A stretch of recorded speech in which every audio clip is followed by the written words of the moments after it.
Do you remember when tuition was only a few $1,000s? Well, me neither. Back in the early 90s, the average Canadian was only paying around $2,500 a year.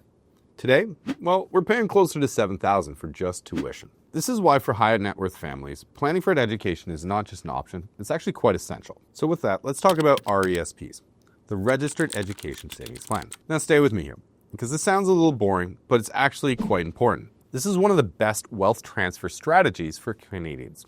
It lets your money grow tax sheltered, and the government literally gives you free money along the way. So here's how it works.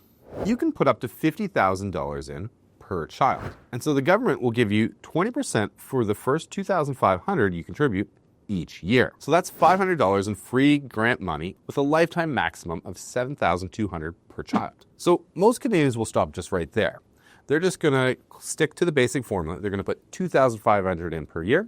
They're going to get their $500 in grant money, do that every year, rinse and repeat. And that's fine. But for high net worth families, that's just scratching the surface of what they can do. So let me give you 3 examples. Option 1, we're going to contribute that $2,500 we talked about per year for 17 years. We're going to do that with a 5% rate of return, full grants, and that's going to turn into about $80,000 in total by the time your child goes to school. Now here's the math behind it. You're going to contribute $42,500 in your own money over those 17 years. The government's then going to give you $7,200 in grant money. We're going to invest it and grow it. And by the end, that adds up to roughly the $80,000 we talked about. So in option 2, we're going to drop the full $50,000 on day 1. Right at birth, as soon as you have a SIN number, we can start. Now you're given the money to maximize the time to compound it. The results? Well, you're going to end up with $115,000 by the end of that 17 years. And here's why.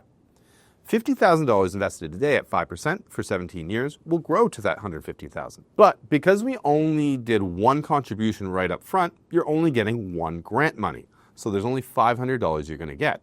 And you're going to miss out a lot of those free dollars.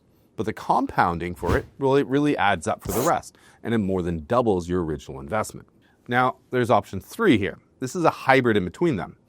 This is my preference actually, and I think it's the best kind of risk return when we come at it, where you contribute $35,000 up front, but then you add $2,500 for the next 7 years to maximize those government grants.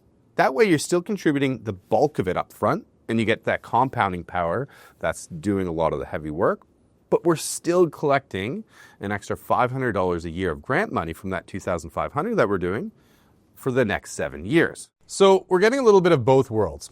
And that's going to add up to roughly $116,000 by year 17. Now a quick break, because you're wondering how we decide what strategy makes sense for your family. Well, this is exactly what I help a lot of Canadians with. I'm Stefan Linden from the Cash Management Group, and over the last decade I've been helping a lot of families structure their RESP strategies to not only preserve their capital, but to capture every single grant dollar they can get from the government. And then doing this to grow the money tax efficiently. So if you want to see what this looks like for your kids or your grandkids, click on the Calendly link below. All right, back to it. The RESP isn't just about paying tuition, it's about tax planning. So remember, the contributions are not tax deductible, but the growth inside them is tax deferred, and withdrawals are taxed in the child's hands, not yours. So this usually means very little tax, and sometimes none at all. And that's a serious planning advantage if you're in a high income bracket. Instead of just leaving money in a will, you can front load your grandkids' education today. Watch it grow tax sheltered for the next 15 to 20 years and know that it's going directly to their future. That's powerful. Okay, and so what if your child doesn't end up going to university? Well, the RESP isn't lost. You can transfer the funds to another child or even roll up the $50,000 into your RESP if you have the contribution rule. The money isn't lost, we're just moving it to another allocation. So worst case, you withdraw it, you pay the tax and penalty on the growth, but the principal is still yours.